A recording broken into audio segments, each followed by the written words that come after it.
Welcome, everybody, to NOFA New Jersey's 2026 annual meeting. For those of you at home, we deeply apologize for the delay. We've got a lot going on here at Ironbound Farm. So for everybody in person, give a big wave to the folks at home and vice versa. Hey! We're trying something new this year. It's a little different. So we want to make sure that we can reach as many people as possible while also still having fun, intimate moments that engage with local food and the producers in our community. How can we do that when our community is growing to 500-600 people, hopefully more? I mean, we've got a goal to hit over 1,000 within the next couple of years. I hope we can make it, but there's no way for us to be able to afford or with a small skeleton crew of an awesome team coordinate a 1,000-person annual meeting. And by law, in our bylaws, we have to have room for every member at our annual meeting. So this is the next best bet, is we all assemble online so that we all have access to our program. And for those of us that can and are willing to support us in a meaningful way, we thank you. And we'll use that to make sure that we can enjoy some awesome food, support a local farm, and have a good time. So tonight, we're going to talk about a few programmatic updates, kind of state of the union for what's going on within NOFA New Jersey, and hear from a couple of our team members, our newest board member, and partners within our community about how we're trying to forward the mission of NOFA, how we're trying to support organic and local food in the state of New Jersey, and have a good time while doing so. So first, I'd be remiss not to thank Clerical Farm Hazelnuts for sponsoring this event. Thank you, Ed.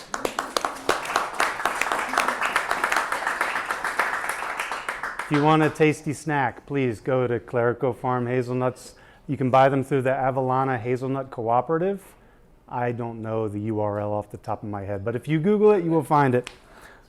The second point I have to bring up is that we are nearing the end of TOPP, the Transition to Organic Partnership Program.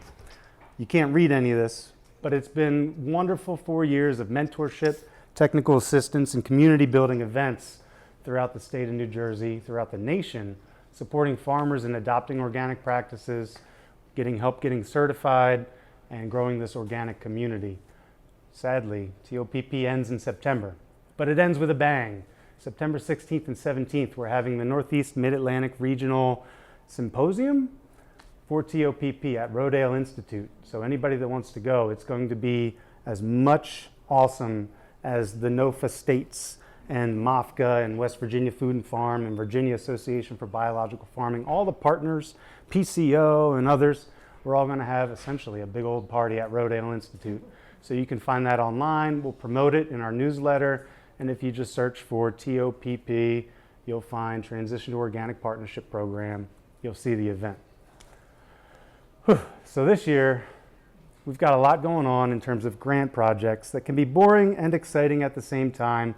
But behind the scenes, within NOFA, we're getting kind of back to basics, getting grassroots again. We're really trying to build up our foundation, as I mentioned, through membership growth, but also one major area is by building out our technical support ecosystem. Not only people on our team, but some of you in the audience here and folks throughout the state, throughout the region, and those that we can reach digitally. We've got an awesome community of experts and professionals that provide services to farms. Sometimes it's hard to find them. So right now I'm joined by two of our teammates, our TA team, Scott and Virginia. They're amazing. They do most of the work for us, honestly. We punch some numbers and file some records in the background. But Scott and Virginia are the two folks making it happen, bringing it to the farms, responding to requests that we field. And I feel it's important to get an update from the field. Like, what's going on with our farmers? What are they asking for support on? How can the rest of us learn from what y'all are engaging with? So maybe I'll start with you, Scott, our technical assistance coordinator. What's couple of big items that folks are dealing with this year?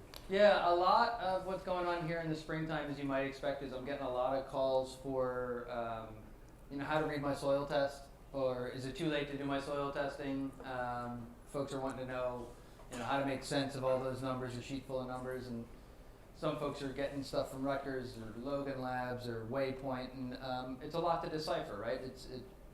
Not all of it comes with a good recommendation or an action plan. So I'm spending a fair amount of time answering emails, following up, offering to visit farms, We've got a couple of growers who are taking advantage of an opportunity to transition to organic, helping them kind of wade through those waters of finding new products, replacements for conventional products in the agricultural space. Yeah, helping folks find resources, helping folks make sense of soil tests, and then also, keeping up with some of these other grants, like the Increasing Land Access Grant. So, helping folks get on farms and yeah, things like that. And did Logan or Waypoint pay you to promote their services here tonight? No, those are just the two that most folks are going to. But maybe they should, because you're bringing them a lot of business. Yeah. So shout out to any sponsors or collaborators that want us to push your services. I'll be calling soon. Yeah, Waypoint we're happy to Logan do Laboratories, so. asking for a support of our next conference. But maybe we can also talk about some funding that's not really official yet, but we can tease out through the PASA program, which is back online. For sure. You want to touch on that one? Sure. So there's been a big transition, as many of you know, with federal funding, and PASA was a sort of the lead organization for all these partners for climate smart money, and then that changed, but now we're getting sort of a slice of the pie with assistance to farmers, a little bit of technical assistance through PASA. They're reopening that program, and Scott brilliantly got like 55 farms in the chute before all that funding ended, and so PASA is working directly with those farms, and we're providing a supporting role there, because we do find that you can have the funder, but you really do need the local partners to help people guide and to help people do the administrative things and the interpretive things, and to just find the materials and the service providers they need. So we really are necessary, and we were one of 13 partner organizations from Maine to South Carolina. So it was a very large ecosystem of technical service providers. And we also do try to work in conjunction with the NRCS and their technical service provider program. So we're really all navigating new ground with what we can offer to farmers. And we really just want to help everybody get to where they need and be as successful as they possibly can.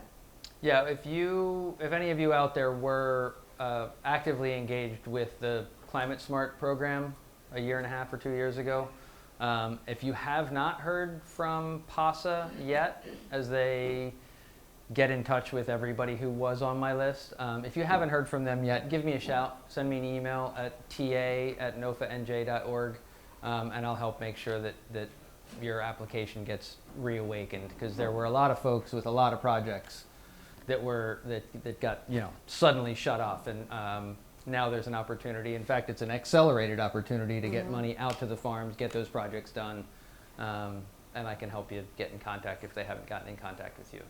Yeah, and those projects range from fencing to silvopasture, tree installations to windbreaks, all health sorts of cover cropping. So it was like 8 practices that were fundable under that. Yeah, and now honestly, with that, if anybody in the community has a learning opportunity, a conference that they really want to go to, and it might be cost prohibitive, this program can actually help to fund pretty quickly, pretty readily, without a lot of rigmarole, without the fun environmental review. You don't need an environmental review to go visit a conference.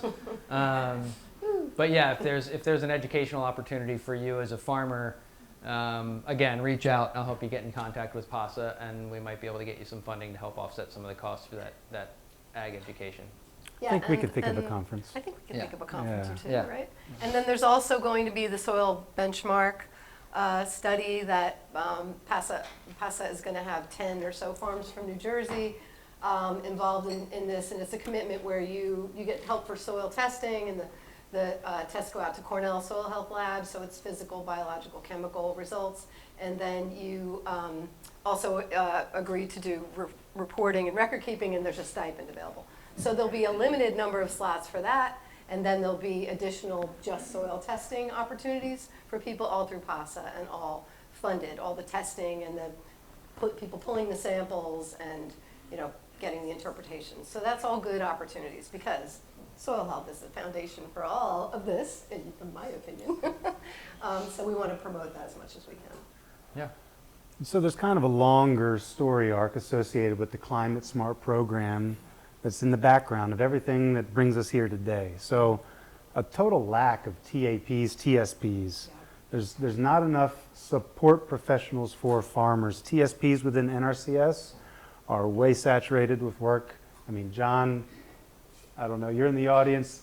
He's the TSP in the house and can probably attest to no shortage of work because of all the funding that's passed through NRCS. It really is difficult to work through all the technicalities of the NRCS project, but even without considering NRCS funding, there's still so many needs that can be addressed for farmers by service providers. So with funding from the Highlands Council, we started a TAP training program that included Ironbound, Maranatha, Comeback Farm, Cotton Cattle Company, and that's it. That's the fourth. So the goal was to train technical assistance providers in everything that they would need to know at a surface level when approaching a farm for supporting them. In order to funnel more technical assistance providers into the Climate Smart program, well, the Climate Smart funding gets taken away. We still train these individuals, and we still have another year of training at Ironbound Farm with the third year at Highlands. So we're looking forward to partnering with another service provider in the room, Frank Pinto. We love you. You're awesome. We love you too, Clutie. But it's going to be focused on land use regulations and value-added processing, which are two concepts, two topics that aren't really addressed as often as we'd like to see them in educational formats, in conferences. Can you just talk about how awesome the TAP program was here? Because it was one of the highlights of my year last year. Yeah, we had an incredible group of folks. They were diverse in age, heritage, approach to farming, expertise. They all had their own background coming into it, and we spent a lot of time just kind of going over the early stages of what it's like to walk into a new farm or walk into a new farm challenge, and how do you go through that process of how do you go through that process of identifying the challenges and overcoming those challenges? And so we got to learn a lot from each other. We got to share a lot of the institutional knowledge that we have from kind of being in the field for a while. We got to draw in some folks from other disciplines. Yeah, we did field work, we did virtual work, we did in-person mapping and soil testing, and all the farmers, Comeback is here, and Charles. Everybody was just really generous with their places and with allowing us to come in, and they were really not only generous, they were all really grateful to have that kind of community on the farm and have that kind of enthusiasm where people came in and were just so excited, and everybody in the program said the hands-on aspect of it was so great. And I know that like RC&D is doing that now with the pasture chickens workshop, and like people just, the hands-on is what people really need. So that's terrific. And the funding goes further. When it's a learn by doing instead of a learn by listening, we can actually create impacts for the host farms themselves that benefit their operation while also educating and completing our grant deliverables. So yeah, like we did real projects on each of these places. It wasn't like an academic exercise. We really did things. We planted what I think is going to be an amazing crop of strawberries over at Comeback. Yes. We tried desperately to sink some willow whips into an erosion-troubled stream at Cotton Cattle, and we spent a lot of time going over soil and some new field layouts at Maranatha. So with this group of folks, we did not only providing those folks with education, but we did some real meaningful work for some of the farms that hosted us. So. Yeah, we planted thousands of cloves of garlic here, in fact, right? Oh yeah. So, yeah. That'll segue into our next segment. But all of that work around technical assistance provision, plus funding that Nagisa's been stewarding, Nagisa's somewhere online, that brought us lots of equipment, has us wondering how we deploy our resources to serve the community with only a handful of us. And so moving forward, we're trying to build out the ecosystem so that we can actually just be a referral organization for the things that we don't have capacity for or expertise in. We want to make sure that we're pushing them to our partners in the community. So we're building out a technical assistance provider directory, and we're going to begin marketing that we can connect folks to these technical assistance providers hopefully funded by the Climate Smart funding for a lot of these projects. Yes. So it's going to be, should be straightforward funding, and if we can help line up our partners to serve our farms, it'll be a great project, Yeah. despite all the interruptions. And Yeah, and it's all about the connections and the community and all the relationships that we're all building here all the time, which I know we all value so much. So, well, with just a little bit of time left, number one, I'll say, if anybody needs any technical assistance, these two are your people. If you email me, I'm still going to push it to them. But any words for our members, for the crowd in-house, about what you are interested in doing, how best to reach you, how can we serve them? Yeah, for as many emails as I field on a weekly basis, I know there's more folks out there with questions, so feel free to pepper me with emails. Again, it's ta@NOFA-NJ.org. If just emailing through the website is easier, just go to the website and email, and it'll get disseminated. But yeah, I'm here to answer questions and just kind of acting like an ombudsman role. Frequently, I'm sending you to other people if I don't know the answer. I at least like to think I know. Scott knows a lot of the answers, I must say. I'm always learning from Scott. And you can reach me at virginia@nofanj.org, and same thing. We'll put you in touch. If we can't answer the question, we'll put you in touch with the people who can answer the questions. So I think you skipped the greatest resource of all, is that monthly TA hour. Oh. So the first Wednesday of every month via Zoom at 9 a.m., you get Scott for an hour. You pin him down, you can extract all the info from your brain, and Yeah, it's a good hour. I mean, sometimes the lucky person who emails ahead of time ends up with the lion's share of the call, and gets the whole call's worth of community knowledge focused on their questions or their challenges. Yeah. So yeah, the TA hour, we used to have, there was funding at one point to do it monthly. I'm kind of glad that aspect fell away. I don't know if I can do it weekly. Weekly, yeah. Doing it monthly now is still great. And yeah, we can get us on camera, and you never know who's going to pop in. I've heard rumor that we might have Eric Bremer on the next one to answer all your technical well, I questions. do think it's really great. Organic certification. I mean, and they'll say you can email Scott in advance, so maybe he has a little heads up about what you might be asking. But the ones, when I participated, I love when somebody just comes on and sort of spontaneously asks a question, and the whole group is contributing to the answers and getting their own questions answered as well. So it's really, sometimes it's 6, 8, 10, 12 people, but it's a great conversation about chicken health or cover crops or kind of like whatever. one of those wonderful conversations you have on the side between classes at winter conference. Yeah. But Yeah. we do it every week for an hour. Every month. It's Every great. month. Or every month for an hour. I Used to can't be get it every straight. week. Unless you want. And then the open house. Open house is Call great. at Last the end Wednesday of of the the month. Less of a technical orientation, but we still get into technical topics there. Yep. My one thing is squeaky wheels get the grease, and we've got such a great membership and so many people that don't reach out to us, and you all have so much to offer. We really don't want people to be shy to ask for references, resources, guidance, support, site visits. Not at all. Yeah, This is why you're members. Your membership is helping to fund this work. It's helping to encourage us to find grant money to continue furthering this work. So by all means, reach out. and we learn when we know what you need. Yep.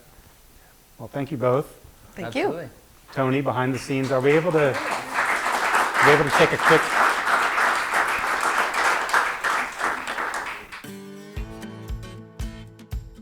My name is Johan Rinkens. I'm with Fields Without Fences in Frenchtown, New Jersey. We're a 45-acre perennial crop farm focused on elderberry and elderberry elixir as our value-added product. I've been working with NOFA for a couple of years now in a training and technical assistance role.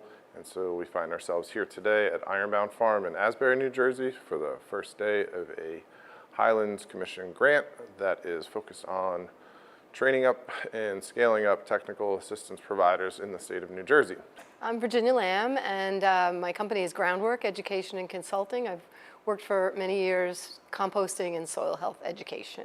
I'm Scott Morgan. I am a farmer and miller. I run Morganics Family Farm Along with all of that, I also serve as the technical assistance provider for NOFA New Jersey. So I am here and available to the public to answer questions and help folks find resources in the agricultural space. So under this program, we're going to be looking at 4 different agricultural management practices, well, sort of 3, and then tools and implements as well. We're going to be looking at agroforestry, which is incorporating trees into agriculture. We're going to be looking at rotational grazing of livestock, and we're going to be looking at soil health. So these are all things that can help farmers and landowners to improve the condition of their land, improve the biological and ecological function, increase productivity, and so forth. My name is Paige Syrak. I am a recent graduate of Michigan State University. Hi, I'm Andrew Wraith. My name is Rajni. I'm a soil food web consultant lab technician trained by Dr. Elaine Ingham. Hi, how's it going? My name is Alex. I manage and steward a 33-acre property in Stockton, New Jersey. And so far here, I'm just loving it. I'm really impressed by the dedication towards long-term progress.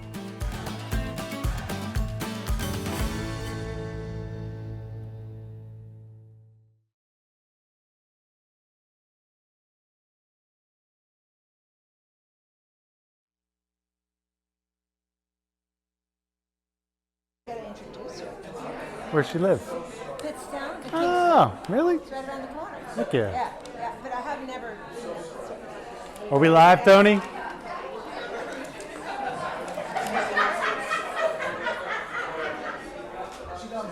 Can you mute me?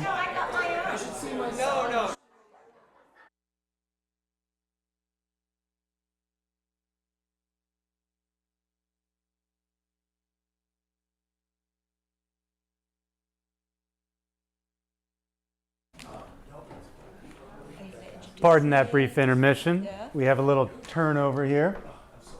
So we're so lucky to have a great team, great board. I wish we had the capacity to go to Zoom and have everyone introduced, but being behind schedule and being kind of complicated with our tech setup here, I don't even want to try that. But today we are joined by our newest board member, who is an older board member that came back to us, thankfully, and has been a real breath of fresh air, is the nominating committee chair, and somebody that longtime NOFA supporters love. Lucia, thank you for being here. Can you tell us a little bit about yourself, your farm, and what you're excited about this year? Well, I'm inspired by the NOFA conference storytelling. So I'm going to do a little storytelling tonight. In March of 2020, Nagisa, wherever you are, hello, asked me to say a few words as I stepped down from the board. That was I was on the board for 9 years.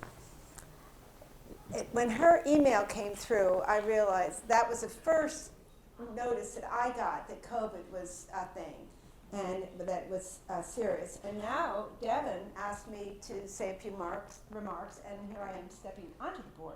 So there's a circle. It's all a circle. It's a circle.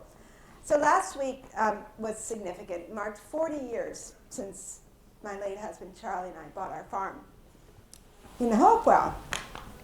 When we bought the farm, our realtor said that many people had been through and they weren't interested in it because they were intimidated by the land. But my parents were crazy enough to have a dairy farm in upstate New York with 350 acres and 50 head of milking jerseys. So I wasn't intimidated. I was like, oh, well, I can deal with land. And Charlie, I don't know, Tony, if you have the pictures up. They were playing. Okay. So Charlie was here he is, Paul Bunyan kind of guy. He loved it. He loved the challenge. And we thought it would be a great place to raise our children with lots of animals, and that proved to be very true. Our attitude about farming was that we thought that it wasn't realistic. My parents, it was not a success to have the dairy farm. It was success for me as a child, but financially it was ruinous for them. So our plan was we raise some cattle, and we would sell our cows at auction, and we would get enough to get farm assessment, which is a very low threshold. It still is a very low threshold. It's a great program, I don't want anybody to attack farm assessment because it's one of the great open space initiatives that we have in the state. So then something significant happened. I met Karen Anderson, who was a marvelous woman and was the executive director of NOFA New Jersey at the time. Peace be upon her. So Karen made me aware of the difference between cattle that had been raised on grass versus cattle raised in confinement. And it was an astonishing discovery. And then another astonishing discovery is I went to a NOFA New Jersey conference and I discovered all of these people doing things with their farms, many of them smaller than mine. And I was like, wow, this is amazing. You can actually produce something on your farm. It's significant. So it like opened up a world for me.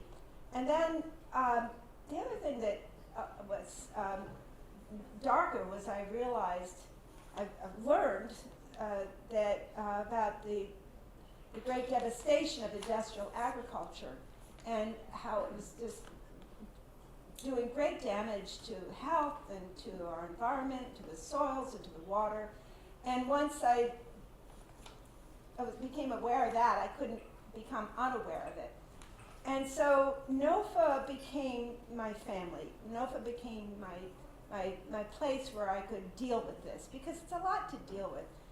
But the environmental devastation of what's going on is a huge thing to deal with. And so my center has been NOFA New Jersey. And agriculture touches the issues, I believe, in more ways than any other sector. It's an unsung hero. It's an unsung important thing. It affects politically. What happened during the 60s and with the fence post to fence post, the corn to corn, just gutted our rural America, and we're seeing the results of what's gone on with that. And then there's so many things that you can do, but we were sold this bill of goods that all of it had to be corn and soy. So I got a fire in the valley, and I've been working on that. But getting down to details, the other thing that was really significant was that I found out about things about NRCS and about these programs, and they've had a huge impact on our farm. So it's been a extremely significant part of our life. And after becoming aware of the benefits of grass-fed beef, we started becoming serious about it. And now Beech Tree Farm is a going enterprise, and we have an excellent crew and a wonderful, thriving community of customers, and it's been very important and continues to be a very important part of my life. So, back to the present. Stephanie invited me to be on the NOFA New Jersey board first, and then invited me again, and I'm glad to be back on. I'm chair of the nominating committee, and I can think about, we have a big tent, and we want more and more people, everybody is affected by our agriculture, so from my way of thinking, everybody has a role to play in NOFA, New Jersey.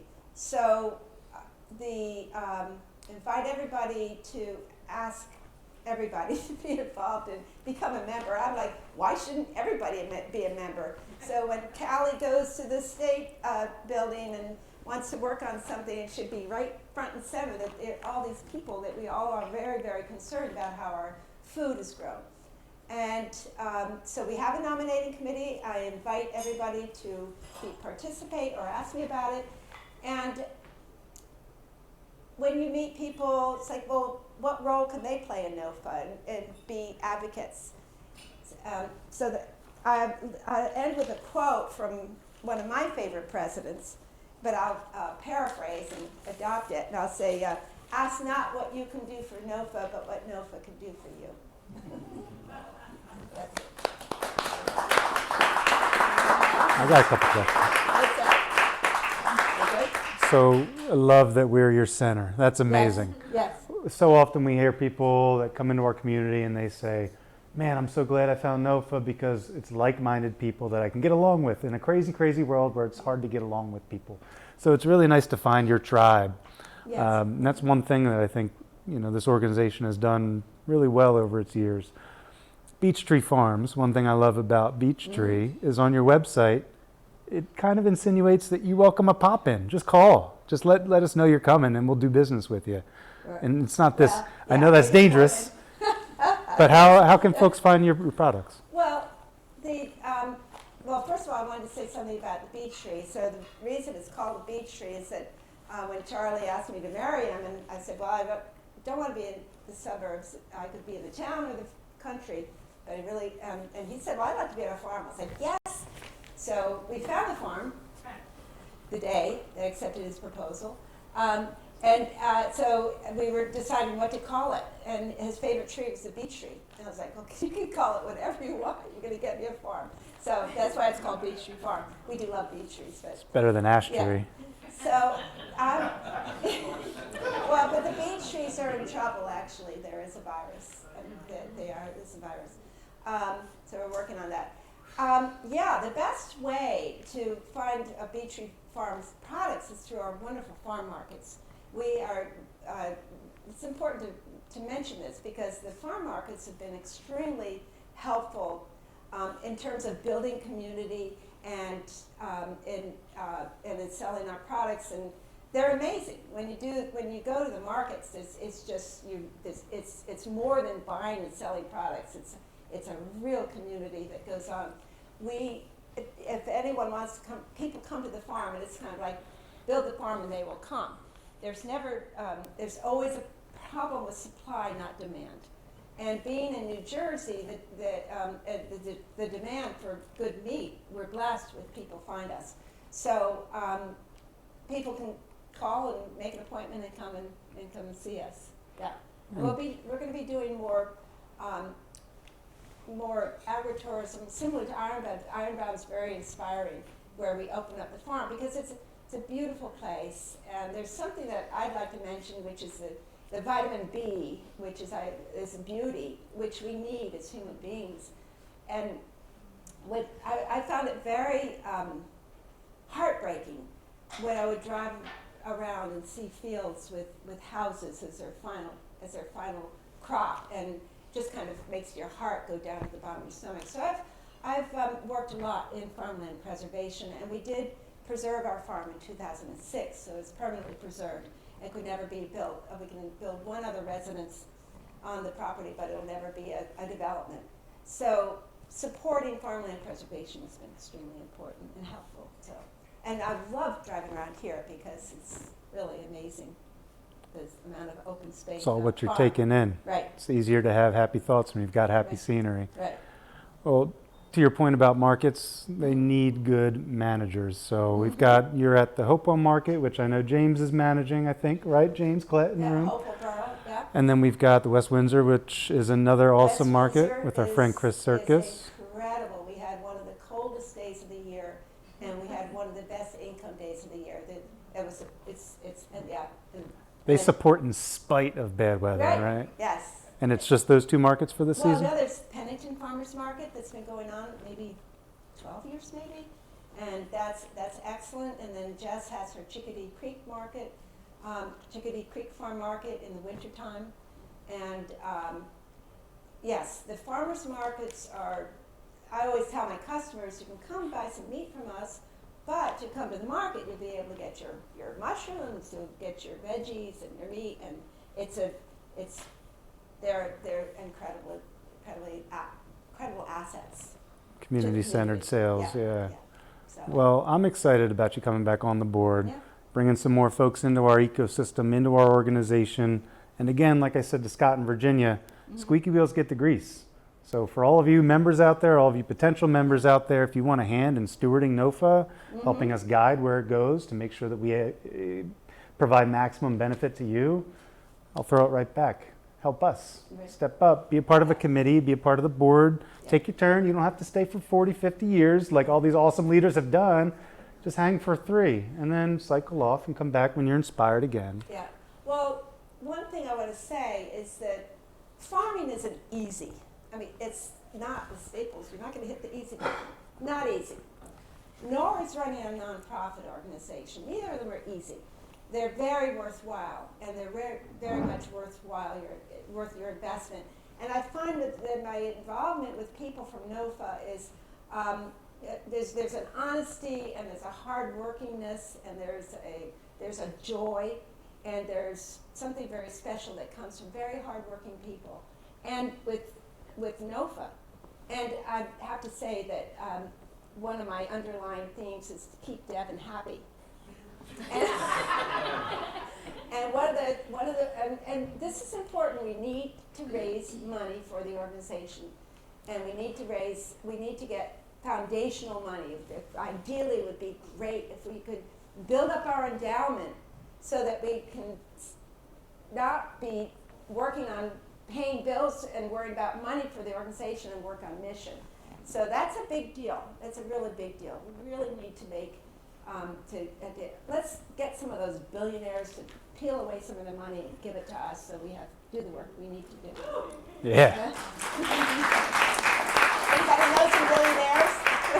And we've got a vehicle. I'll put in a plug for the Organic Future Fund. We are going to launch a robust endowment campaign later this year. We're not quite ready to really put it all out there yet, but the Organic Future Fund is top of mind for this coming year. I want to be really involved in that, and I think, let's dig into some of this, like these 1%ers, and get them to peel off their money. Not these 1%ers, but the 1%ers. Yeah. Right. Well, Lucia, we love you. Thank you for being a part of us. Little donations are important. Little donations are good too. We're going to take a quick break, and then we'll be back with the guys from OFI and Ironbound. All right. You rock. Thank you. You're the best. Beautiful. Beautiful. NOFA New Jersey is a nonprofit organization focused on supporting organic and regenerative farming and food systems in the Garden State. Through our work, we provide hands-on training and resources to beginning and experienced farmers and gardeners, as well as advocate for policy that supports farmers and protects the environment, all while engaging the public to better support healthy and organic food systems throughout the state. Since 1985, NOFA New Jersey has served as the leading organization for building community and providing education, technical support, and policy advocacy for organic and regenerative farms in the Garden State. In 2025, the Organic and Regenerative Farming Board of New Jersey surveyed 200 plus farm business owners to better understand the needs of their operations. And NOFA New Jersey ranked #1 as having the highest impact on respondents' success. Working with our diverse community of farmers, distributors, retailers, and eaters, the 2026 NOFA New Jersey activities are focused on improving farm profitability and increasing the supply of local foods in the marketplace. We're doing this through cooperative production, processing, and marketing initiatives, including our Good Grain Project, Farmers Process Community Kitchen, Organic Future Fund, and more. You can learn more about all of our initiatives and programming at our website, NOFA-NJ.org.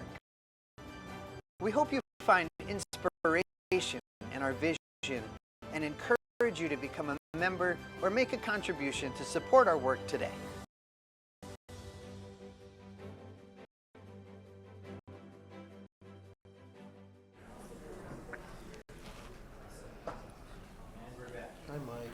We back and we on, Tony?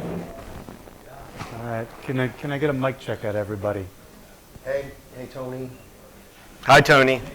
Hi, Tony. I'm sorry, I didn't mean mic check, but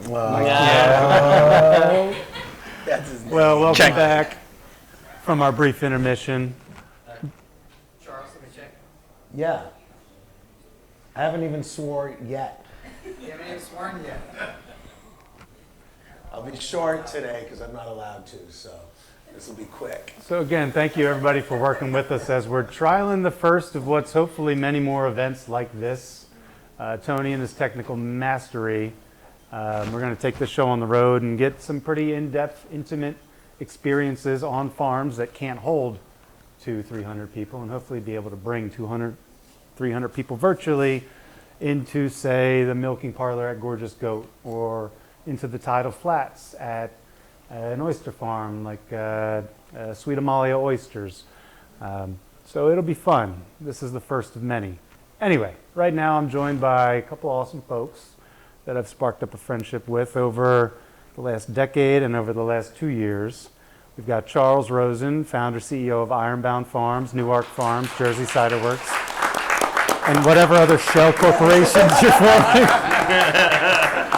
We got Michael Schwartz, founder and CEO of Organic Food Incubator in Bloomfield, and Tommy Lee, special projects and kind of do-it-all guy at Organic Food Incubator. So my personal interest in this is having worked in a grocer during the pandemic and seen empty shelves full that should have been full of product that I know was growing in the field.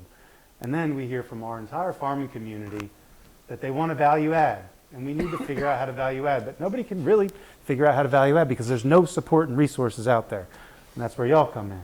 And we found you, you found us. I don't know how we connected. You called me one day, but we're really hoping to prompt a lot of value added engagement, collaboration, sourcing, dedicated income for producers by trialing some value-added products. Not to even mention the kitchen that we have. How many miles as the bird flies, Charles? It's 8 minutes. I know that. 8-minute drive, depending on how I'm fast Canadian, you drive. I don't know miles, but it's 8 minutes. Kilos, okay. That's almost open. The kitchen is so close, and I've been saying that for 2 years now, but believe me, it's so close. But it's interesting what's all coming together with collaboration at Ironbound. So Charles, do you want to tell us a little bit about what's going on here now? A lot of us have followed what's going on here for the last decade. Yeah, it's give us an update. Well, first of all, it's just even over the last year, it's interesting. Devin and Johan from Fields Without Fences and I spoke at the conference last year about a concept we were thinking about in building out a network of markets that we as a collective of farmers and producers and chefs would control together, so we're not fighting for shelf space. And it's been a really interesting year taking what we do here at Ironbound and bringing that out into the market in Montclair, and as we're really building right now something insanely exciting in Newark. A lot has happened in a year, but also in like farmer terms it doesn't seem fast enough.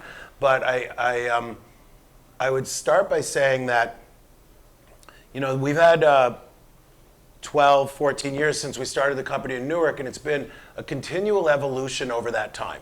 We didn't start in Newark thinking we were going to be a farm, let alone what we're doing now. It's still when I had money, let's put it that way. So, we really almost organically, no pun intended, came to doing what we're doing, which is building this closed system that sort of mimics how we think about farming, right? So if we're thinking about the life in the soil, all of us as regenerative and holistic farmers, and creating a system of diverse organisms that are working together, and as each organism in that system gets stronger, the whole system gets stronger. For us, that's a model for community building, right?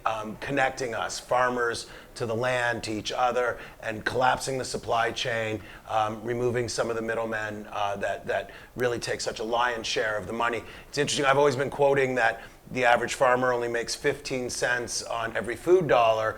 The Farm Bureau's report came out actually for 2024. It's down to 6 cents. Well, 5.8 cents, right? And that's pre-tariffs and the current fuel crisis. So our goal is to actually literally create the shelf space for us as farmers. And Devin and I have been in this debate for many years, but you know, as a lot of us have been talking about tonight and forever, there was this real push to get farmers access to land, right? Access to land was the goal, and as long as we can get the land and grow stuff, we're good. And then we're like, oh, we have a lot of stuff that we grew and we don't know what to do with it. And then value add became the next part of that conversation. How do we take those tomatoes we're growing and turn them into tomato sauce? Well, great, because now you're not just competing against mega industrial farms, now you're competing against Ragu and Prego with a bunch of tomato sauce sitting in a warehouse. So our goal was to try to really build that third leg of that three-legged stool, because all of it's critical. Of course, access to land's important, and of course, taking that into value add, and then also being the marketplace. So really what the four of us have been engaged in a really neat conversation as we've sort of welcomed NOFA here this year to, we've given NOFA free access to all of our infrastructure and our land to grow all of the produce here. We're still handling our trees and our livestock, but we really just wanted to give it over to you guys to grow stuff, both to like have access to land and a space that's been thinking about, you know, regenerative or restorative farming for over a decade, but also to then connect it with these guys on the value add. So if Devin and the team are growing a bunch of tomatoes here, and we have Fest Tomato on August 15th here with the tomatoes that the NOFA team grew, and then we're taking some of those tomatoes and moving them through OFI, and then almost guaranteeing that shelf space. We're doing this as a pilot project to then be able to go to the rest of our membership and say, okay, we now know where the revenue lives when we can look at that final retail dollar holistically, where we get all of that whole retail dollar, not 5.8 cents. So it's been really neat to evolve our thinking here, welcome NOFA to the site, think about what it looks like in terms of eventing and things like this. This is not a small thing that this is happening here for us. We're so grateful to host because I look around the room with so many of you that we've been working together on this for a very long time, and there's a lot of people in this room that really are just bringing amazing things to the table. And it's funny, Devin mentioned being a grocer that time. Now that we've opened up our market in Montclair, my wife and I used to be here 7 days a week. Now I'm somehow here 7 days a week and also at the market 5. But literally stocking shelves, I'm like, now I know what we're missing on shelf. And so we're looking at something as an example. Like, I can't get a local cereal. Forget granola. But people want cereal, box cereal. So talking to Scott Morgan, and Scott's got this vision for buying it's called a grain cannon. It puffs grains, and then we can build a network of ancient grain growers in New Jersey, and Scott can be puffing these, and then we can have our own cereal, and then get berry farmers to be growing the berries, and we can dehydrate those berries, and now we'll have that together. But I know that by being the shelf and knowing where our holes are, right? Some of us have had real trouble getting mushrooms, and then our mushroom growers abandon us to go run other not-for-profits. But whatever, stuff happens. I get it. So it's been really neat for us to just try this, and working with Devin and Virginia and so many of you. Anyway, I think we're in a neat place compared to where we were a year ago, and I'm really excited to tell you where it's going to be in a year from now. So, I hope so. Yeah. And the very last thing I'll say. I believe in building this local food system, which we're really taking on, requires true private, not-for-profit, and public participation, right? I've been trying to do this alone for so long, and it's really hard for me to do it on my own. Feeling part of this is necessary. I also sit on the SADC, so now I've had real opportunity to speaking on a regular basis with our Secretary of Ag and as well as Mark Dickinson, the Director of Food Insecurity. And when we're now thinking about a system, a model, a connectedness where we're literally dealing with everything from farmer viability all the way down to addressing food insecurity, but also by feeding some of our most marginalized people in the community, not empty calories full of glyphosates, but real nutrient-rich food that comes from that ecosystem, right? So whether it's Foodshed Alliance or NOFA and us and OFI, and then also our governmental partners with the Highlands. We're doing a really neat Highlands project here this year, which I'm really excited about, both in riparian zone, wetland stuff, as well as our silvo pasturing in our woods where most of our pigs are. And so having like Highlands sort of on either side, bookmarking what NOFA and Devin are doing in the central part and us taking it out in the marketplace, it just feels finally like that collective is happening, all of us together. So thank you so many of you were part of it, so we really appreciate it. So yeah. That's it. Now I promise I'm done. Wonderfully well said and super duper clean. And I did not swear once. You were great. I'm gonna have to run out and just, it's gonna be like Tourette's. It's just gonna fly out of my mouth. And the one comment I have, just to clarify, is I don't want to grow more tomatoes. I don't want my day job and my side job to be growing tomatoes. So the only reason NOFA is engaging in production is so we can tip of the spear when it comes to product feasibility. In a perfect world, if we make a tomato product, we stop growing tomatoes and say, hey farmer, now we know that we can buy X amount of tomatoes from you and hopefully create a lasting revenue channel for those farmers that want to collaborate. And it's also in the tweaking of that, and this is where I think OFI and Mike's kind of genius comes into play, but like, most of us in this room have some tomato product, right? Like, and we're all getting them made at the same place, right? Like, really, we're all going to Bowman's. We're all doing the same thing. It's the same salsa, and I have 5 of your different salsas on my shelf at Montclair, and I sell 3 jars a year. Like, it's just hard.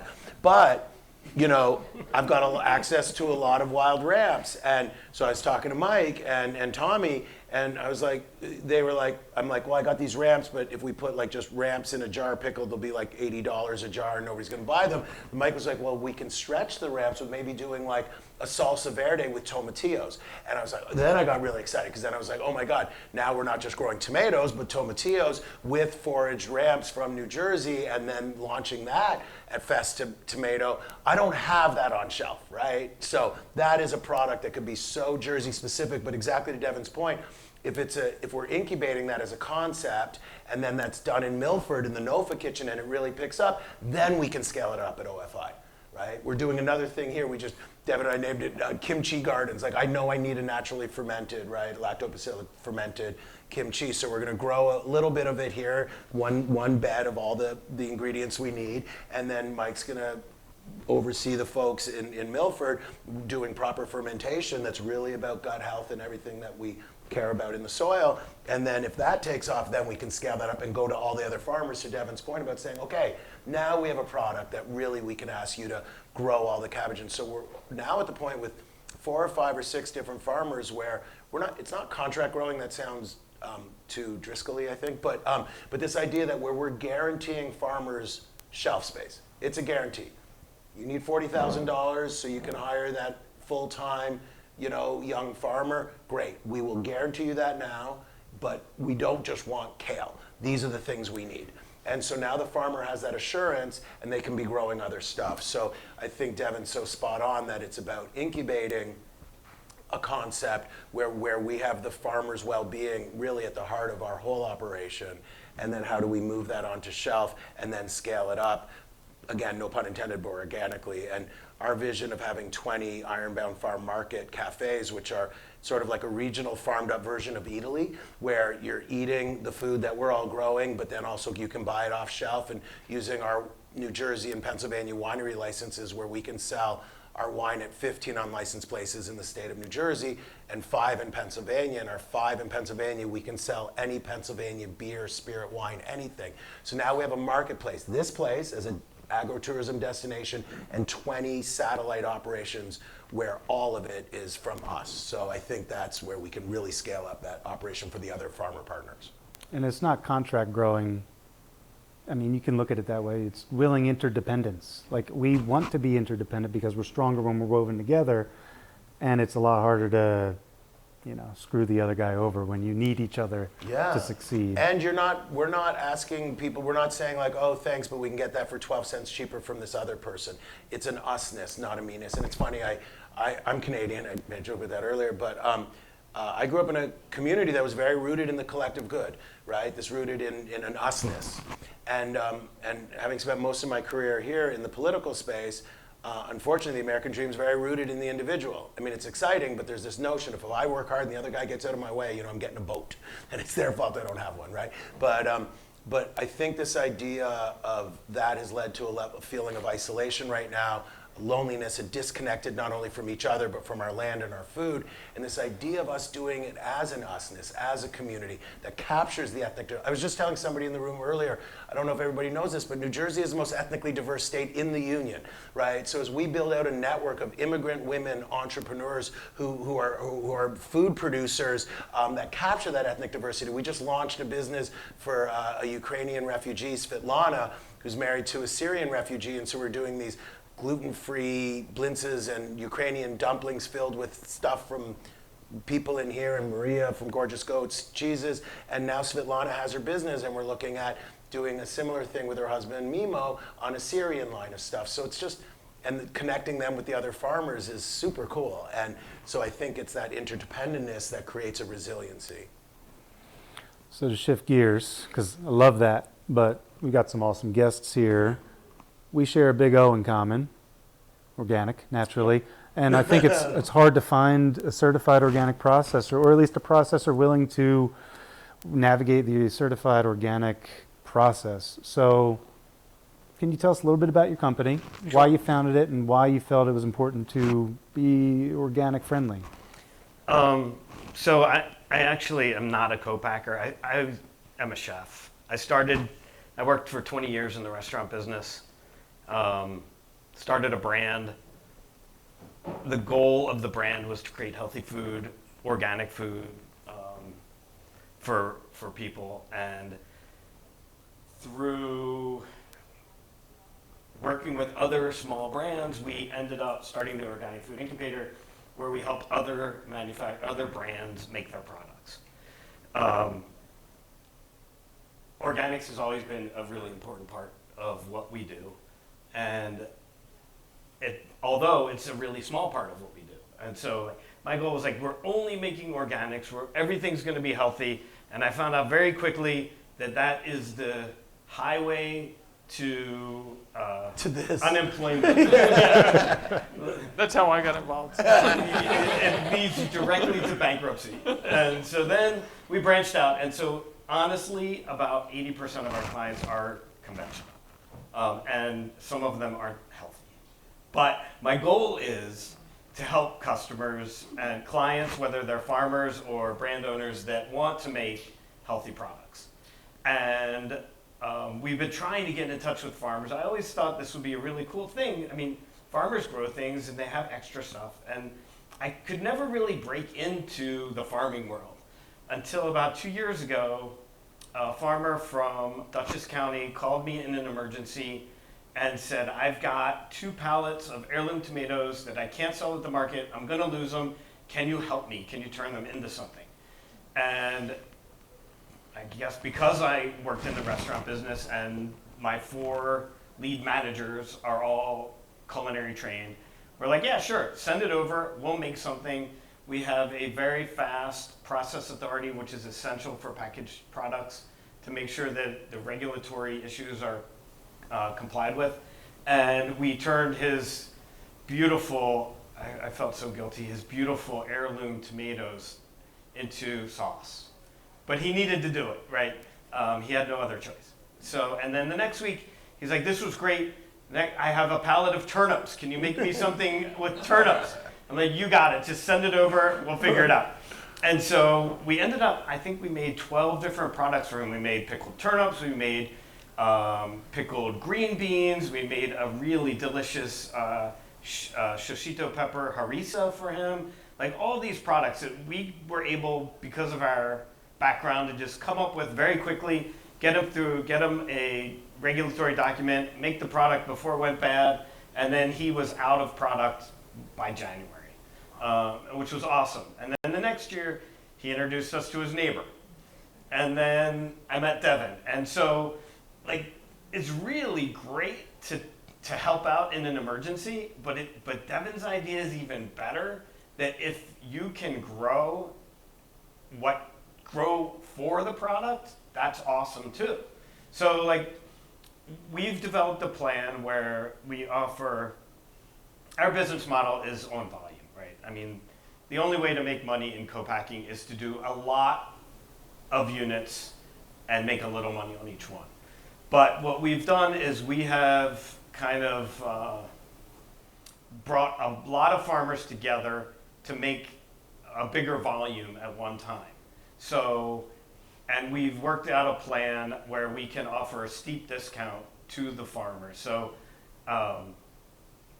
coincidentally, during COVID, my wife said, let's get the hell out of here, we're buying a farm. And so we moved to Lebanon and have a very small 9-acre farm. I am not a farmer. It would be an insult to all of you to call me a farmer. I take care of a farm, right? But I see how hard it is. And so, you know, Tommy and I and the rest of the team were like, we want to figure out a way to be able to help small farmers make products, save their ingredients. And so, you know, we're here. We have the knowledge, we have the skills to make products on the fly. So if you have products that you want to make, we're happy to help do that. If you want to work with Devin to grow ingredients especially to make a product, we're happy to do that too. So, yeah. That's awesome. I love your challenge accepted mentality. I want to throw so much at you and just see what comes out. Inputs, yeah, I mean, inputs. We came up with that ramp tomatillo on the fly. Like it's, yeah, because ramps, they're so expensive. Yeah. There's no way we could sell a jar of ramps. But also this idea of a culinary director on this. I mean, it was always our vision here for the tasting room that our chefs are also farmers, and it's one more level of that connectedness, understanding seasonality, understanding the importance of certain ingredients. I mean, a lot of, especially for us in our ciders, we use a lot of botanicals, we use a lot of roots, we use a lot of things. But if I know that, I don't know, burdock is going to help aerate the soil and deal with compressed soil, or we're using certain botanicals to bring in bees and butterflies and hummingbirds, and then I can turn them into something there. It's really important. And I think that's what Tommy and Mike are doing at OFI. But again, why I love, and it was funny, we were supposed to speak at the conference together on the Sunday, like this meeting was supposed to happen the Sunday of the conference, and it obviously got changed to tonight. But weirdly, I'm so glad that we got delayed in this because we hadn't had this opportunity for so much discussions around collaboration.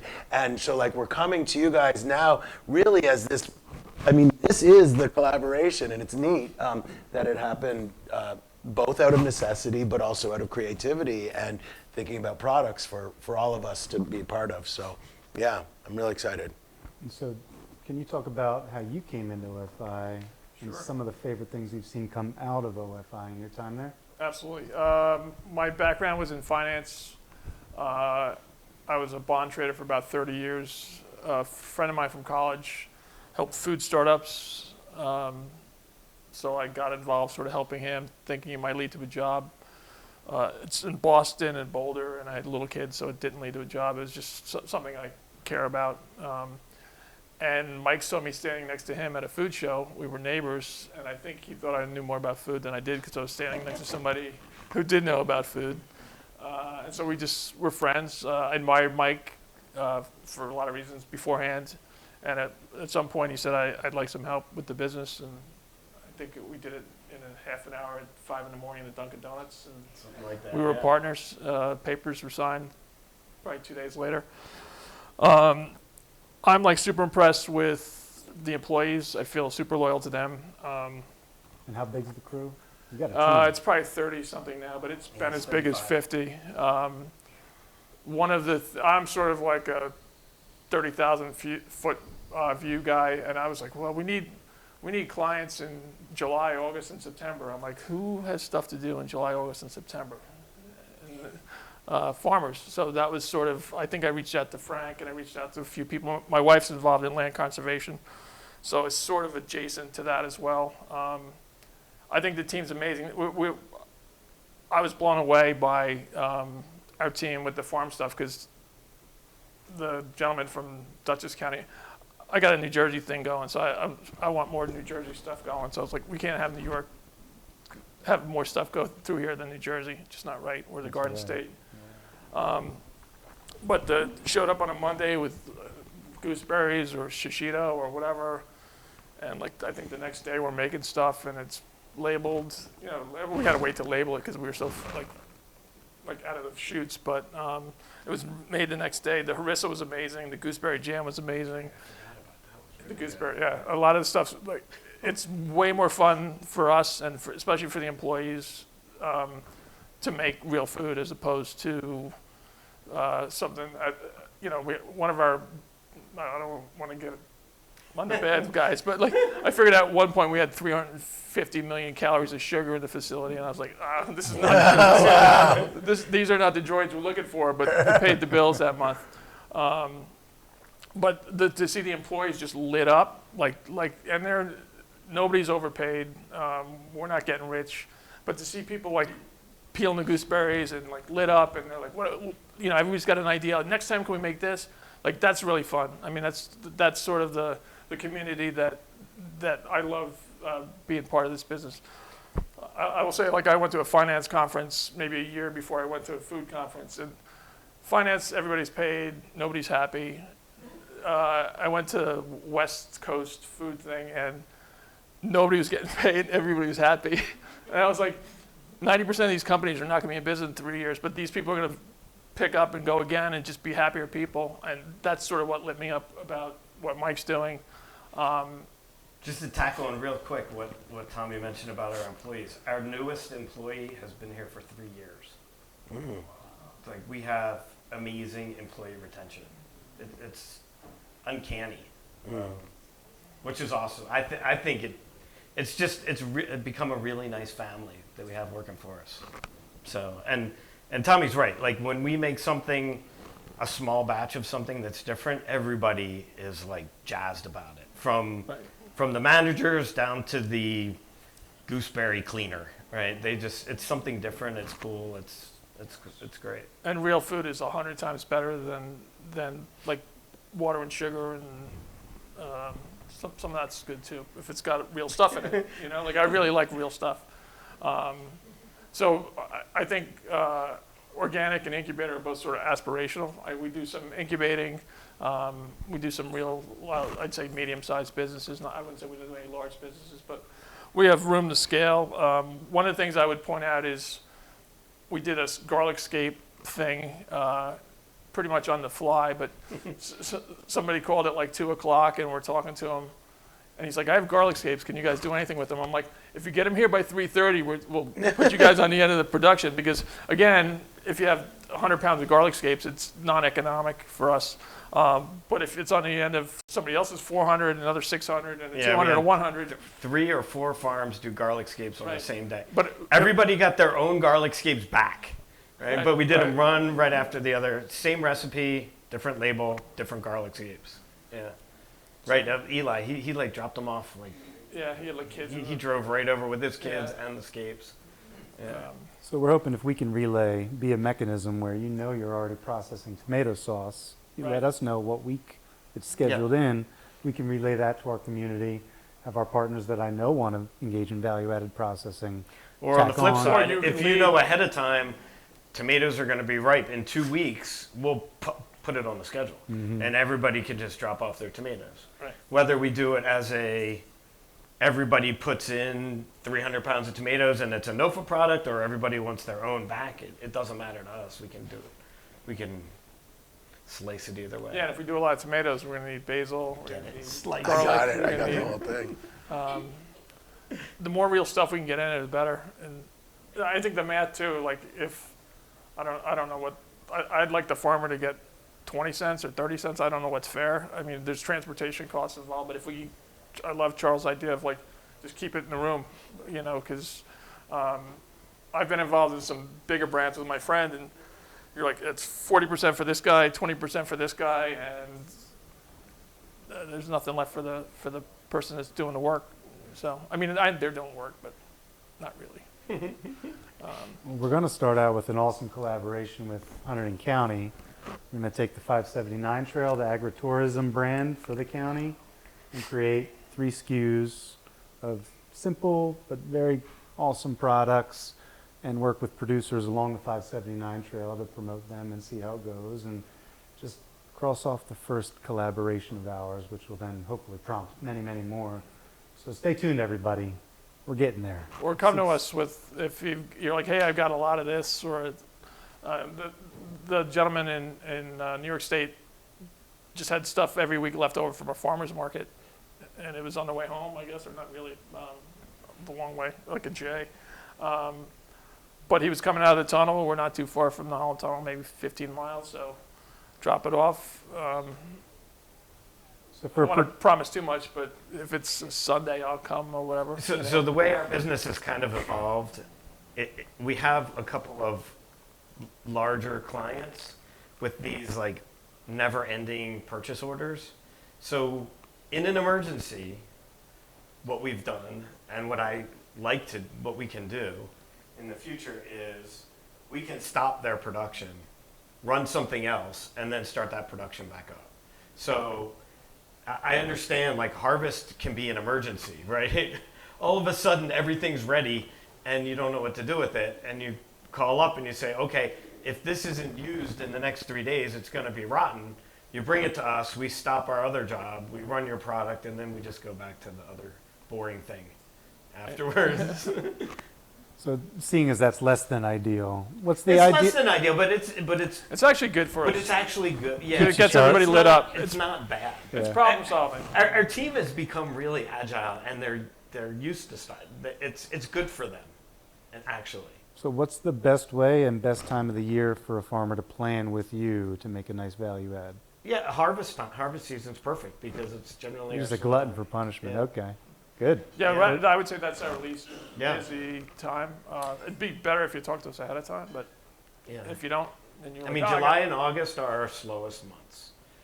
And then November and December get super busy with people trying to cram in like product for holiday that they should have ordered months before and they never did. Or they get a Christmas order or something. Yeah, but it doesn't matter. Again, like we can stop and start. So perfect. I was going to say something, but I saw the Tony wagging the finger, so like I'm stopping myself, which I think for a lot of you that know me, that took a lot. So I expect credit, Tony, for that. Nice job. We're going to hop on another quick break. We're going to finish this out with one more segment, 3 wicked women working in ag policy. So thank you, Mike, Tommy, Charles. Appreciate it. Nice.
Hi, I'm Aisha.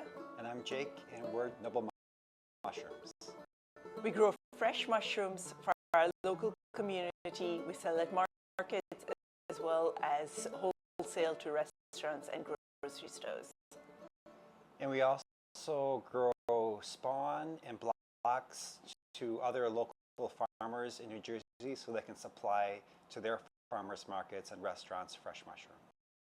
We got into farming because we were avid gardeners and we really wanted to find a way to be part of the agricultural community in Somerset County. And then we looked at all different kinds of farming, from poultry to microgreens, but we noticed that there wasn't anyone growing mushrooms in our area at that time.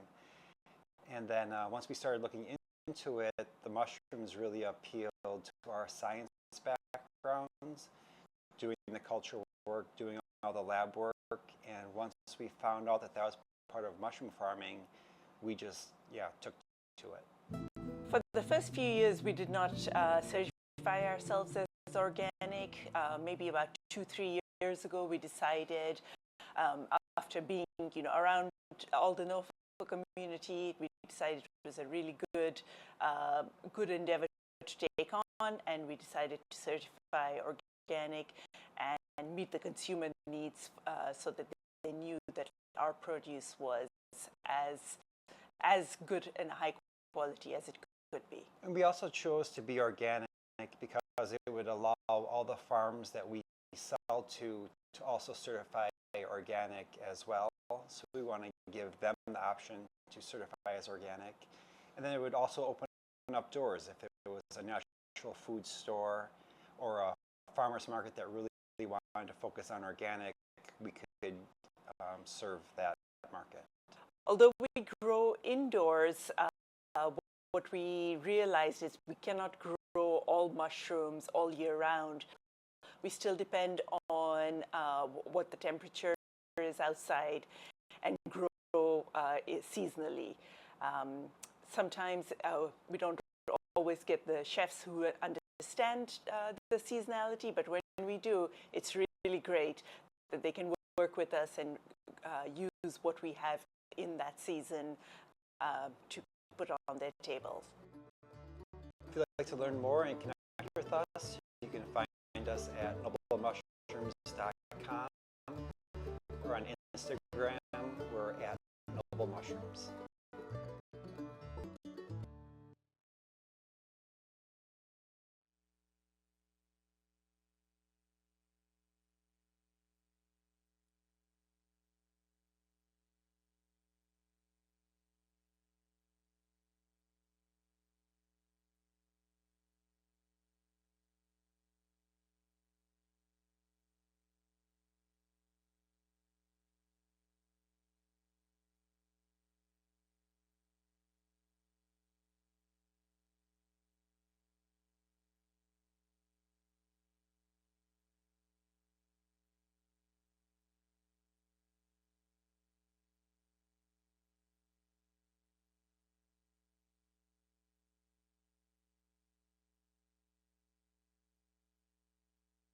I must have completely not, I admit that I didn't read the email carefully because I didn't know what time it started, and I called Melanie, I'm like, what time is it? Oh, you're good. We were late anyway. I have no makeup on, I haven't showered, totally vomited today. You're better than me on most days.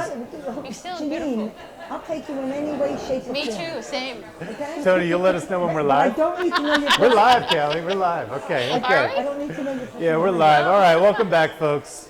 Thank you very much. We all know, unless you live in a hedgerow, that this is the year of the woman farmer, and I think it's only fitting for our annual meeting to have a wicked panel of awesome women farmers and farm policy advocates. We also have some awesome ladies in the room that do a lot of policy advocacy on their own, but there's only 4 seats and 4 mics, so I wish we could have you all up here with us, but we can't. But I'd love to introduce Callie Alexander, NOFA New Jersey's Policy Committee Chair, and somehow omnipresent force throughout the state. Omnipotent, maybe, but omnipresent for sure. I'm sorry, I'm kidding. I love you. No, jump in. We got Janine Cava, Executive Director of New Jersey Food Democracy Collaborative.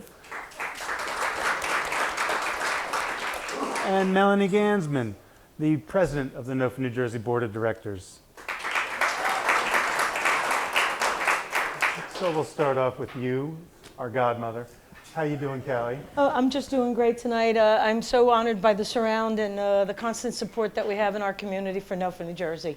I'm humbled. I'm humbled to be here. And what you been up to in policy? What's going on? Being either a clone or a cape, I'm everywhere. Just did a Washington, D.C. fly-in for us all. With NOFA, with the National Organic Coalition, 15 of us from across the nation did its, I can't emphasize enough, as they emphasize with us, wear comfortable shoes. Because when you do a fly-in, you're running from the House to the Senate building. I had 6 meetings with Klobuchar, with Senator Kim, with Senator Gottheimer, with Bonnie Watson-Coleman, all afforded our time, Booker's office, as well as finishing up with the wonderful, heroic Shelley Pingree, who's a heroine for organic. Besides, of course, promoting Knox they had a four-legged stool of their policy priorities. They have a lot of great materials. I'll share them on my policy page. But indeed, of course, we were actually promoting 4 things that were really need, more priority. I could not leave these meetings without talking about New Jersey farmers. So realize that every meeting I went to, of course, I solicited and advocated for us, all of us, conventional, organic, the support we need from the federal government. Thank you so much.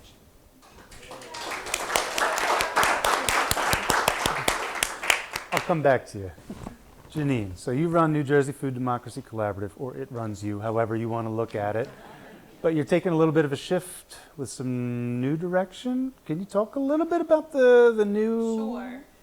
So toward the end of December, toward the end of last year, rather, our advisory board did some thinking about how we can have a stronger voice and how we can have stronger recognition of exactly what kind of organization we are. So many states, more than half the states in the country, have state-level food policy councils. Pennsylvania, New Mexico, I won't list them all.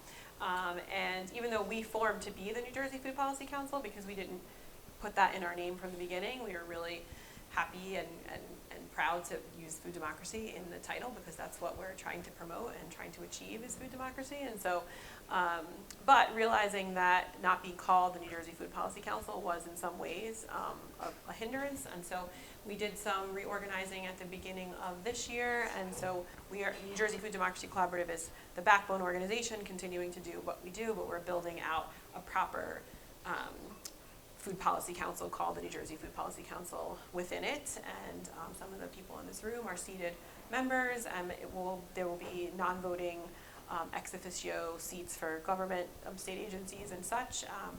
Writing to the governor this week to ask for her input on who those seats should be, and then continuing to do what we always did as a Food Policy Council, but in a little bit more of a structured, traditional Food Policy Council way.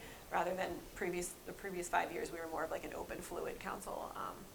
And so we're looking forward to stepping into that role and fully realizing what that would look like for New Jersey. And in the first meeting that we had in March, one of the first questions we asked folks was like, what do you see as what this Food Policy Council could achieve in the short term and the long term? And some of the responses for that were really inspiring. So people do see that they're building something that can have a long-term and a short-term impact on having better food and ag policy for the state. And I will say that, I certainly did not ever think I'd be in a role like this. It was never part of my professional career vision or path, and it was very unintentional how I ended up here. And there's many days where I'm kind of like, the policy work is tough, and it's not always rewarding, and it can be a little ugly at times, right? Let's be real. And so I just want to say that,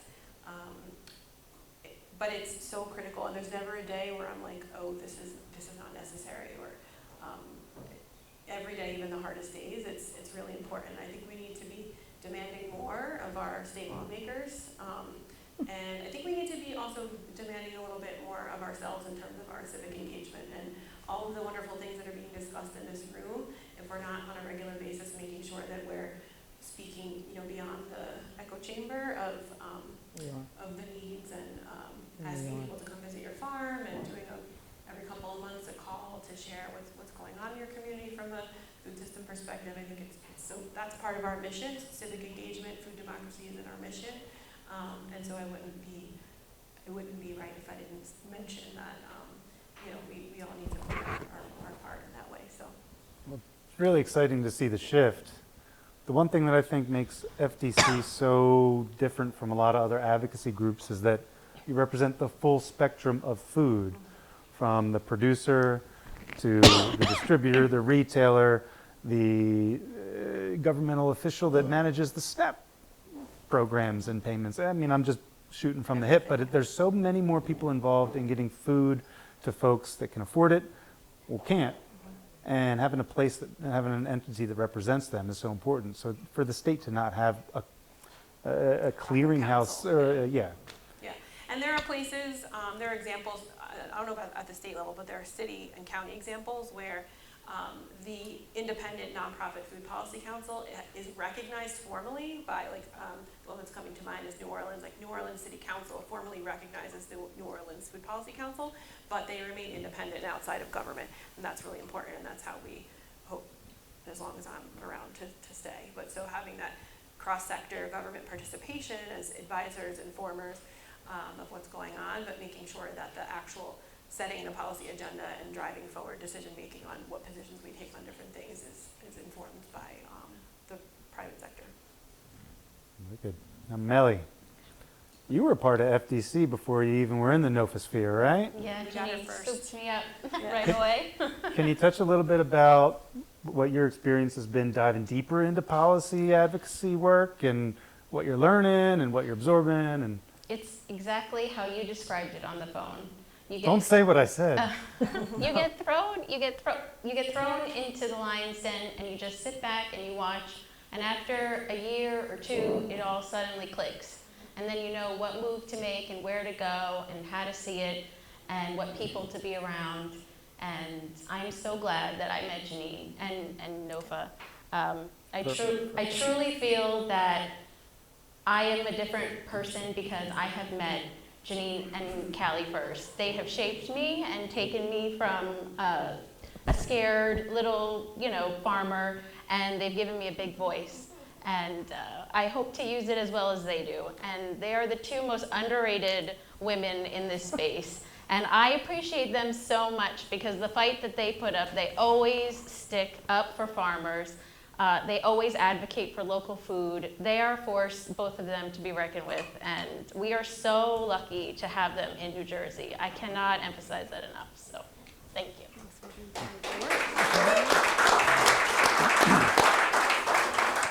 Callie's always bringing me donuts too, so you got me for life. Yeah, no, I just want to honor, of course, our relationships as an organization as NOFA New Jersey.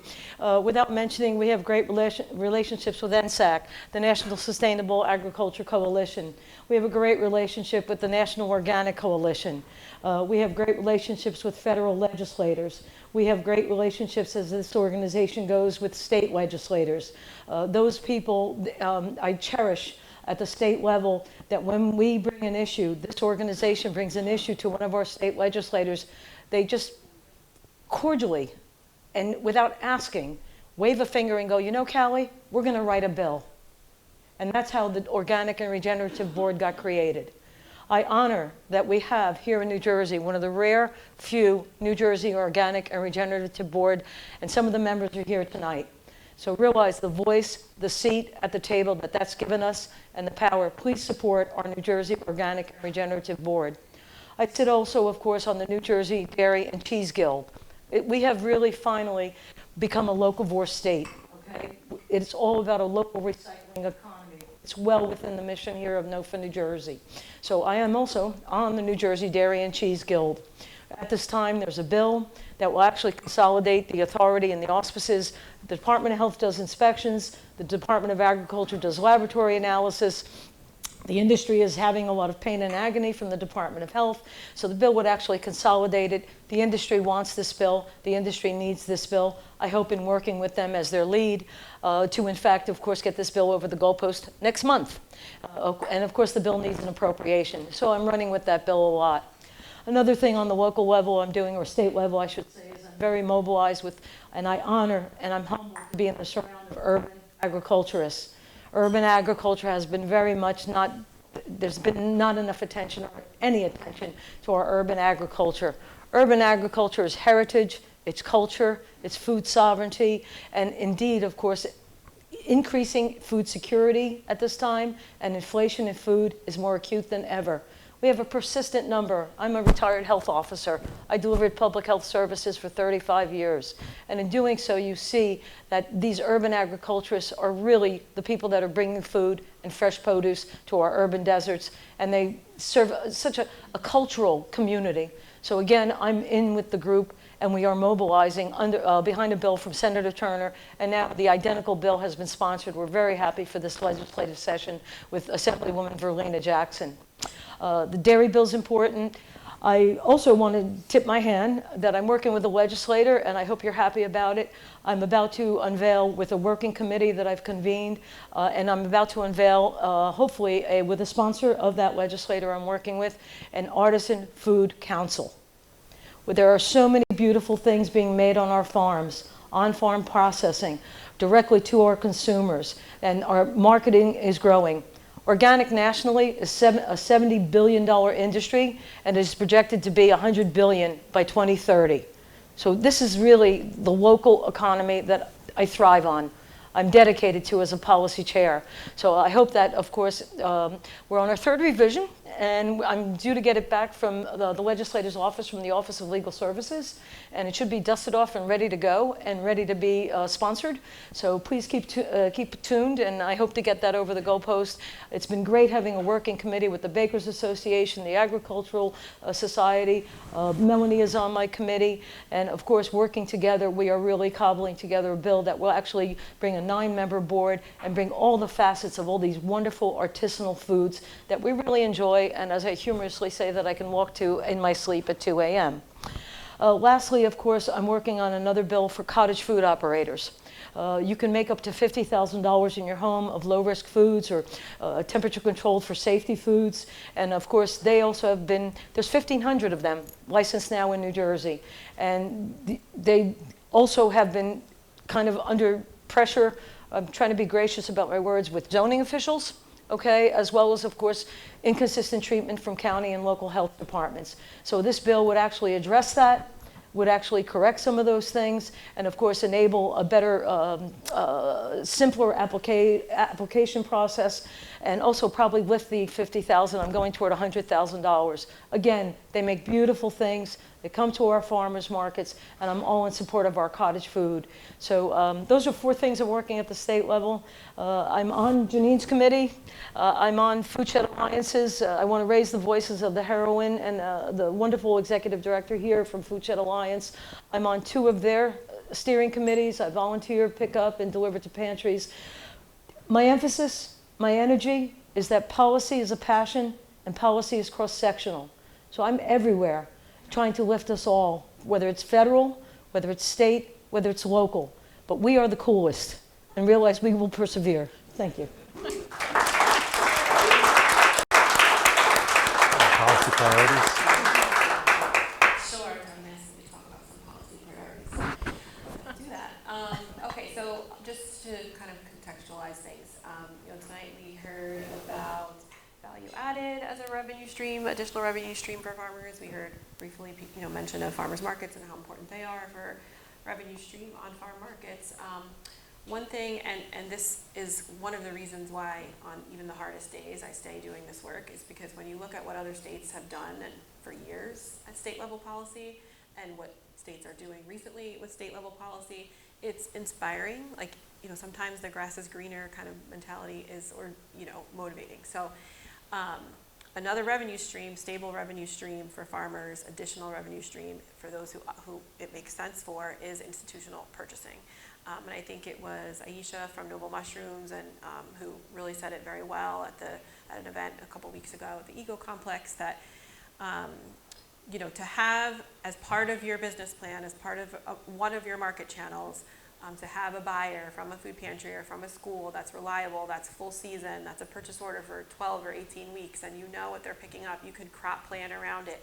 That is what's going on in more than half the states in the country, way before IRA funding came through the Biden administration and then was terminated, way before that sort of like that little taste in New Jersey that we got of like, oh, this is what other states have been doing with better state level food policy for 10 plus years. We could have been doing this whole time. This is what this is like. It was that just enough of a taste. Stabilizing. Yeah, stabilizing, and to show that like, oh, this actually is really great. It doesn't work for everyone. Like, there are lots of tools in the toolbox, and not every farmer is going to do value add. Not every farmer does a farmer's market. Not every farmer does CSA. Not every farmer is going to sell to schools. But the fact that it's another option that exists, a lot of focus is put on national policy, and we do, as very active NSAC members, we engage in what's going on with Farm Bill. et cetera. And we are actively engaged in quite a few communities of practice. But we have there's so much opportunity at the state level. When you start, and like I do every day, look around at what other states are doing, it's like you just are very motivated to say that we can do so much better here. Nationally, people kind of say, oh, like New Jersey's like, our food policy is very unsophisticated. We're decades behind other states. That's motivating as well. Like we need to catch up to what other people are doing. So our policy priorities, farm to school, farm to pantry, value, requiring any state dollar from any state agency, veterans, juvenile detention, any state agency that is purchasing food for consumption with state dollars should be required to have a certain percentage of that needs to be sourced locally. So the thing is, because we are where we are in New Jersey, there's so much to do, right? And we don't have to reinvent the wheel because so many other states have these policies in place already that we can learn from. So that's where I'll just mention those for now. Love it. And we could all use help. So as a farmer, if you get involved, it's really, really important. And it's policy work, I've learned, takes a very long time, longer than farming. So it also helps to have women like these behind us, because when I get frustrated, I call one of them and then they put a nice cozy blanket over me and say, everything will be okay, don't worry. And you need that in the policy world, because you need that to keep going. And the fight is long and the fight is hard, but I think it's worth it. I remember the first food summit, food democracy that I attended. I remember I put out a survey to my Instagram and I just said, what is your the most wanted food policy concern? And everybody came back and they said, the food in our schools for kids, unanimously. All of my Instagram messages were, we need local produce in our cafeterias. And so I didn't benefit from LFPA, but what they're doing for the local food for schools, that bill is amazing, and it could help benefit and stabilize so many farms in our communities. And if you look at what some of the farms did with that LFPA money and what it did for them, it benefits both sides.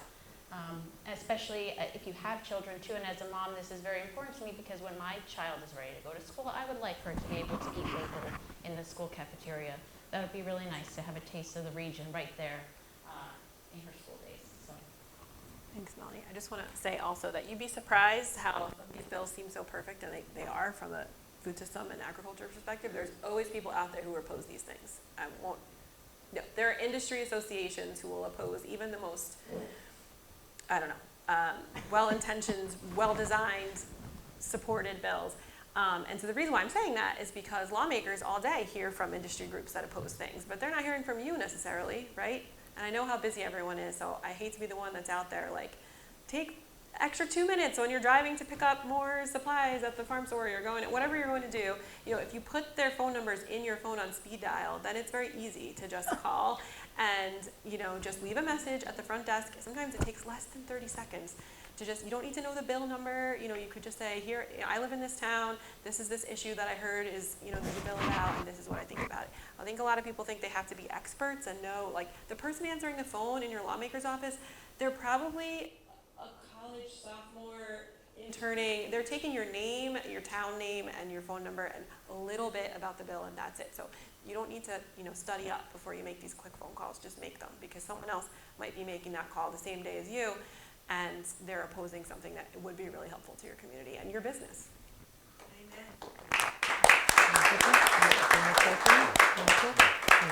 So as we're nearing the end, I'm just curious about how best our community can engage with you, and you to represent our needs and our wants within policy. And exactly, Devin. You read my mind, as I would love to conclude, because you really said, Callie, you have 5 minutes.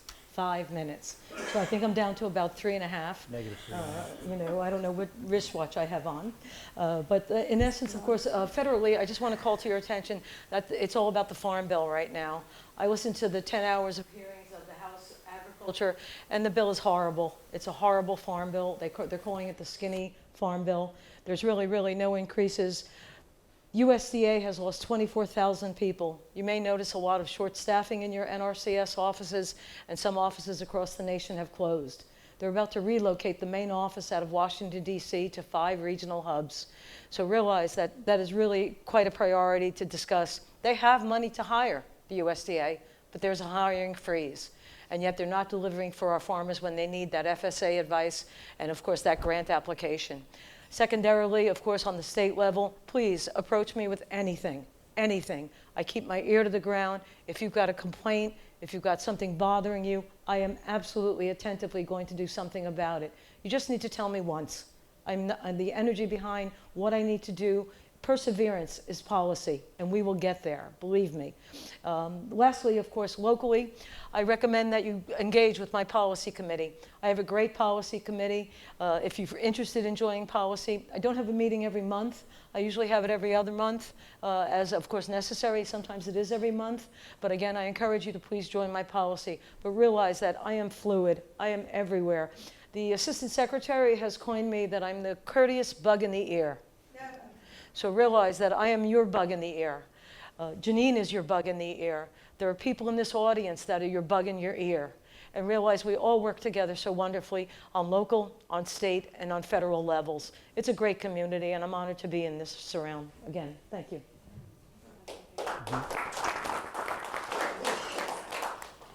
So you're busy. You're doing what you need to be doing as producing food. And so if you're part of NOFA, root your concern, we're more of a grass tops than a grassroots organization, right? So grass tops meaning like Devin and Callie and Laura and the folks who are in leadership roles of the organizations that you're already members of and already participating in, and already like your concerns and the concerns of your community and your sector are already bubbling up to them as the leads of those organizations, Food Shed Alliance, et cetera. And those folks are bringing those, are developing the policy priorities I put on the table over there, our 2026 policy priorities. So of course, any direct communication is welcomed, but if you're already members of NOFA and participating like in the Resilient Farming Network, Regenerative Farming Network, or Organic Board, taking their surveys, any of those ways that you're already letting your concerns and your voice be heard, that's helpful to us. So I wouldn't say you have to do extra necessarily, but just that when we send out an email that says, hey, we need you to take action on this particular thing this week, you should feel confident that we really actually need you. I'm not going to email you and ask you to call a lawmaker or send an email if it's not critical that day, that week. So, yeah. I just want to also, of course, say that our NOFA New Jersey are part of 7 chapters, if you're not aware of that. And we, in fact, get together monthly with the NOFA Interstate Council, and we get together as a subcommittee as NOFA Policy, again, working on federal issues, common issues, sign-on letters. So we as 7 chapters really, really work together. Al Johnson, of course, is on these interstate policy committees. I want to raise his name and raise his voice as we're dedicated from 1 chapter to the 7 chapters to elevate. We're a powerful force as 7 states, 7 chapters. Lastly, I'm honored that I have the policy passion of this executive director.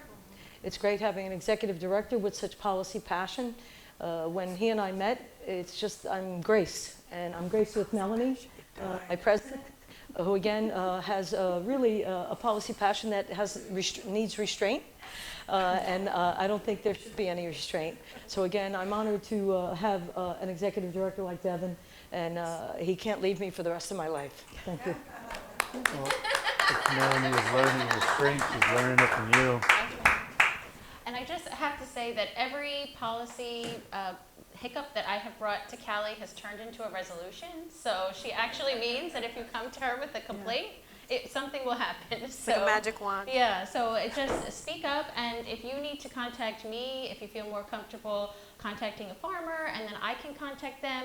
My farm is Fluffy Farms, fluffy.farms on Instagram. I take messages there, or my email is on the NOFA website, or you can contact Devin. But I will get you in touch with where you need to go, and Janine and Kelly will hold your hand the whole way, and don't be afraid to speak out about any issue, and don't feel embarrassed. And its policy is just like exercising. It's just practice. Yeah. You know, you just have to flex your policy muscles, and so they don't get weak. So they don't get weak, and many magical things can happen over a long period of time. Sometimes quickly. I just want to plug 2 things. So this past February, for the first time, we did a New Jersey Food Systems Advocacy Week in Trenton, which was the first time we've ever done it, and we got fantastic feedback. So we will be making that an annual thing.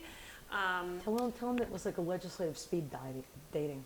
Legislative speed dating, yes. It was. So Callie loved it. So if Callie loved it and wants us to keep doing it, then it was great. Janine set us up with like 7 legislators in 1 week, and she again, Janine's leadership is immense. Thank you, please. So we're going to make that a regular thing. It was like and we legislative want speed dating. more people to engage, and we do. And she prepped us. Yeah, the training and all that. But I copied the model from the National Sustainable Agriculture Coalition. So if it works for them, it definitely will work for us, and it did. And then on May 11th, I thank you for putting it in the NOFA newsletter, we have a table at the state capitol in the hallway where the lawmakers walk back and forth between their hearing rooms and their offices. So it's a great way to grab your lawmaker for a couple of seconds and just talk about something, introduce yourself. So anyway, if you wanted to do that, we have room for you on May 11th as well. Well, thank the 3 of you for coming and sharing some policy passions with us this evening.